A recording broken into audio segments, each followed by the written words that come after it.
I didn't scream. I didn't call the police. I just stood in my own kitchen, looking at the man I had raised for 38 years, and I made a decision. That was a Tuesday in March. The azaleas in my front yard were just starting to bloom, the pink ones my late husband planted the year our son was born. I remember thinking how strange it was that something so beautiful could exist on a day like that. My name is not important. What happened to me is I am 64 years old. I live in Savannah, Georgia, in a house I bought with my own money after 31 years working as an office manager for a mid-sized law firm downtown. I retired in 2022 with a pension, a 401A. I had built carefully over 3 decades and a rental property on the other side of town that brought in about $1,800 a month. I was not rich, but I was stable. I had worked too hard for too long to be anything less than stable. My husband Earl passed away in 2019. Stroke. Quick, the doctor said, like that was supposed to help. He was 61. We had been married 33 years and I had loved him every single one of those days, even the hard ones. After he died, the house got quieter than I had ever known a house could be. My son, I will call him by the name I gave him, which was Terence, was 35 at the time of his father's passing, and I used to believe his father's heart. Earl was the kind of man who would stop to help a stranger change a tire in the rain without a second thought. Terence, when he was small, was like that too. He would share his Halloween candy with kids who had less. He would cry at movies. He called me every Sunday until he was about 28. Then he met Shayla. I am not a woman who blames everything on a daughter-in-law. I have heard enough women do that to know how it sounds. But I have to be honest with you, the way I have learned to be honest with myself. And the truth is that the Terence who married Shayla in the spring of 2015 was a different man from the one who existed before her. Not right away. These things never happen right away. Shayla was beautiful and she knew it, the way some people wear their looks like her. She was from Atlanta, came from money, or at least came from the performance of money, which in my experience is often worse. She smiled at me at the wedding like I was something she was politely tolerating. I smiled back. I wanted to get along. I told myself I was reading her wrong. For the first year or two, things were fine. Terence and Shayla had a nice apartment in Midtown Savannah. He was working in commercial real estate, making decent money. She worked in marketing for a hotel chain downtown. They came for Thanksgiving. I cooked the greens the way Earl used to love them, with smoked turkey neck, and Shayla asked if I had a lighter option. I made her a salad. I kept smiling. The first real sign of trouble came in the winter of 2021. Terence called me on a Wednesday evening. He sounded off. That particular flatness in his voice that I had learned over the years meant he was nervous about something. "Mom," he said, "Shayla and I have been looking at houses."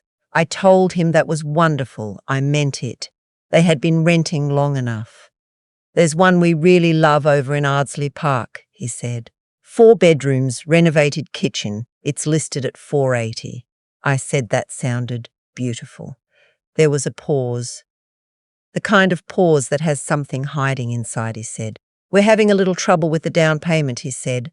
"The mortgage broker wants 20%. That's $96,000. I waited. "I was wondering if you could help us out." I had the money. That was the thing.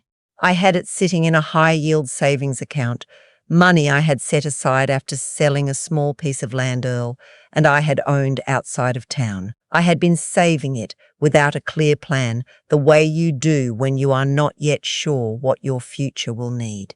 I thought about it for 2 days.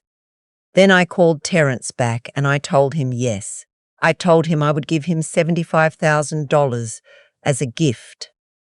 Not a loan. I was clear about that, and that he should cover the rest. I transferred the money the following Friday. They moved into the house in February of 2022. I was happy for them. I visited on Easter, brought her hams, sat in the living room they had furnished with furniture I could not have afforded at their age. Shayla showed me the kitchen backsplash she had picked out.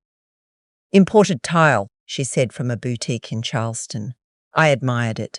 I did not say anything about the $75,000. It was a gifts do not come with speeches. Things were quiet for about 8 months. Then Terence started calling more frequently, but not the way he used to call on Sundays. These were shorter calls, tighter.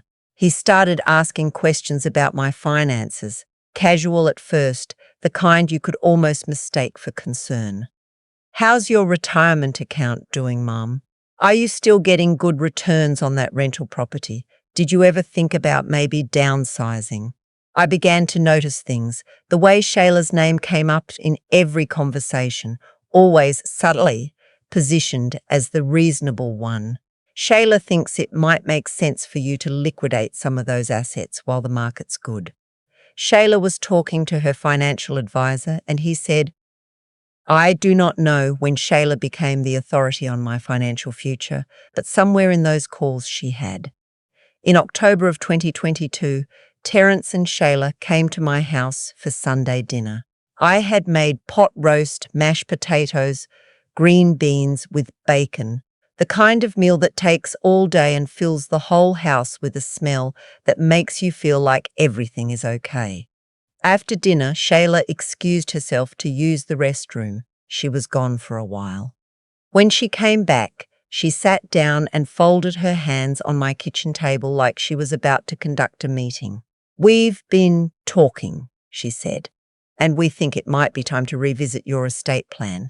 I looked at my son. He was looking at his plate. My estate plan, I said. You've got assets that are just sitting there, Shayla said. The rental property for one, you're 62 years old. You don't need the headache of being a landlord.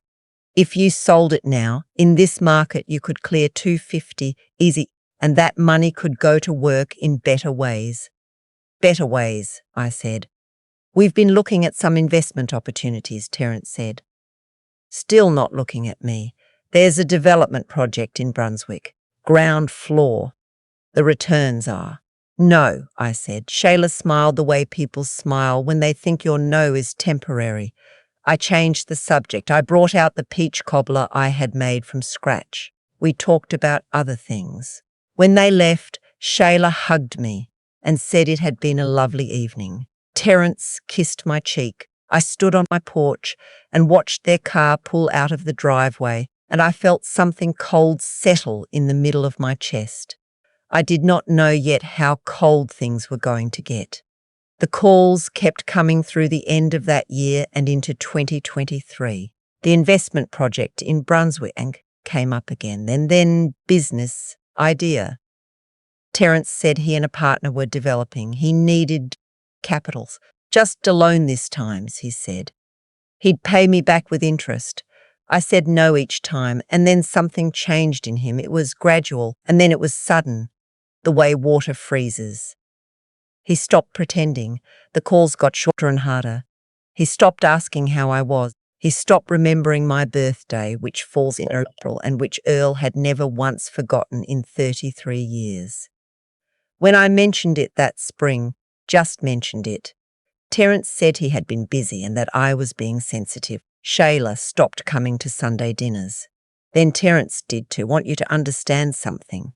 When I say my chest hurt during those months, I am not speaking metaphorically. There is a specific kind of grief that comes from watching a child you raised, a child you loved with every version of yourself you have ever been, become a stranger who resents you. It does not feel dramatic. It feels quiet and physical, like something is slowly removing air from the room. I kept going to church. I kept tending my garden. I called my sister in Memphis every Tuesday. I cooked full meals for one and sat at the table where my family used to eat together, and I told myself this was a season, that season's end. Then came the night that ended my patience entirely. It was a Friday in March, 2 weeks after my birthday, which had passed without a word from my son. I had just sat down to watch the evening news when I heard a car in my driveway. I looked out the window and saw Terence's grey SUV. He did not knock. He had a key. I had given it to him years ago for emergencies. He came in without speaking and stood in my living room with his coat still on. His face was the kind of still that I have learned to be afraid of in people, that blankness that means something has been decided before they arrived. Shayla came in behind him. She stood near the door. "We need to talk about the rental property," Terence said. I set down my remote control. I told him we had talked about it. "No, you just said no. Like you always do, like your word is the only one that counts." I looked at my son and I said carefully that the property voiced, that I had bought his talk about what I had next, that I would decide what to do with it. What happened, his voice, and then his hand. And he struck me across the face, once, hard, open palm. The sound was the most terrible part, that flat, dry sound in a room that had been silent. I did not fall. I am not a small woman. I stood there and I looked at my son and I felt something in me go very, very quiet. He said something after. I don't remember exactly what. Something about how he was tired of being dismissed, tired of being treated like a child, tired of watching me hoard what should belong to the family. Shayla said nothing. She was looking at the wall, said one sentence. I said, "You need to leave my house, right him." He left. I stood in my living room for a long time after that. Then I went to the bathroom and looked in the mirror. My cheek was red. I ran cold water over a washcloth and pressed it to my face. Then I went to my bedroom, got my cell phone and called my sister. I did not cry when I told her what had happened. I do not know why. Maybe I had used up my tears on the months before. That is something. Maybe something had shifted the sire's clarity. My sister wanted me to call the police that night. She was sister. I know that, and I did not call the police. Instead, I made a different call. On Monday morning, I called the law firm where I had worked for 31 years. Not as an employee, as a client. I asked to speak with Mr. Patterson, the senior partner who had been handling estate matters since before I started working there. I had known this man for 3 decades. He knew me. He knew my husband's name. I sat in his office that Tuesday. He listened without interrupting. When I finished, he put down his pen, leaned back in his chair and said, "Gloria, I need you to listen to me very carefully." He told me that the first thing I needed to do was document everything. He told me about protective orders. He told me about the specific language in Georgia law around elder abuse. He told me that what my son had done was a criminal act, regardless of the family relationship, and that I had options I might not have considered.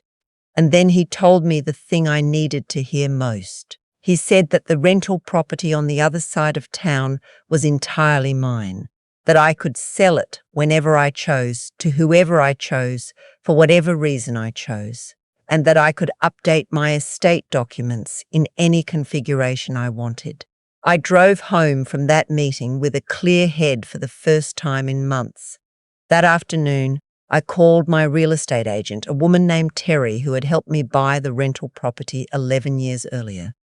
I told her I wanted to list it. She asked when. I said as soon as possible. It sold in 19 days. We were in a strong market. I cleared $241,000 after fees and taxes. I did not tell Terence I had listed it.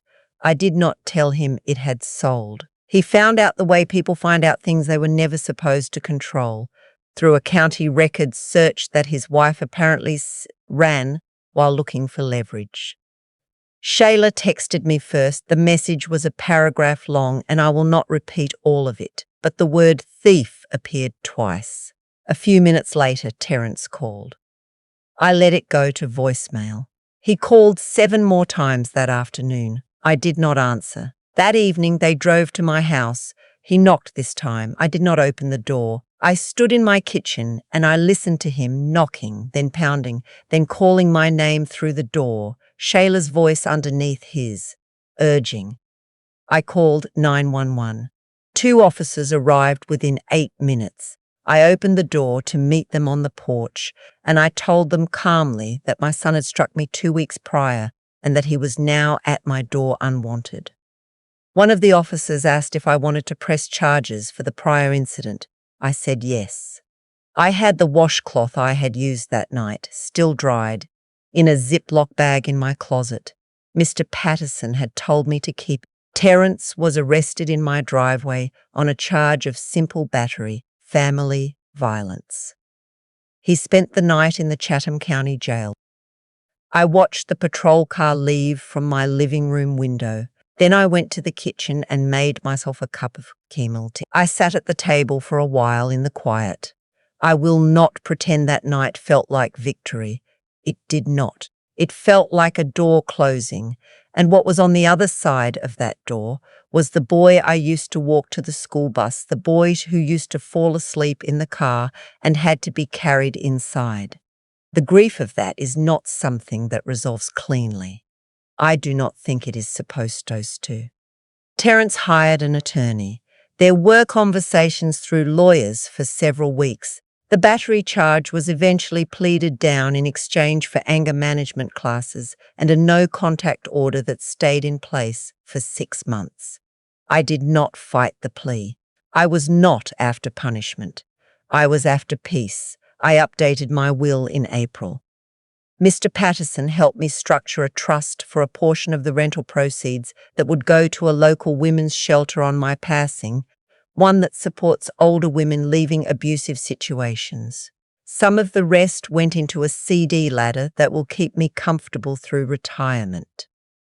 I left him leave Terence out of the will entirely.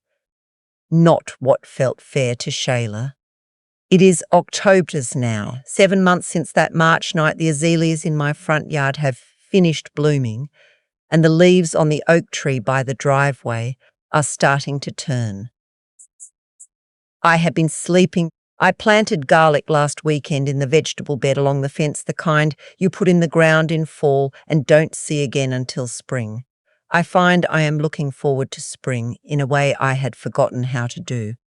My son has not contacted me. Per the agreement, he cannot. When the no-contact order expires, I don't know what will happen.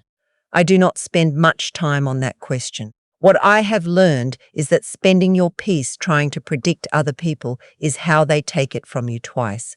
I did not raise my son to be the man he became in that room on that March night. I also cannot undo it. What I could do, what I did, was refuse to let that moment be the last word on who I am and what I have built. I built this life with my hands and my years and a husband who loved me well. I will not apologize for protecting it, and I will not apologize for the fact that the azaleas still bloom every spring, whether anyone is watching or not.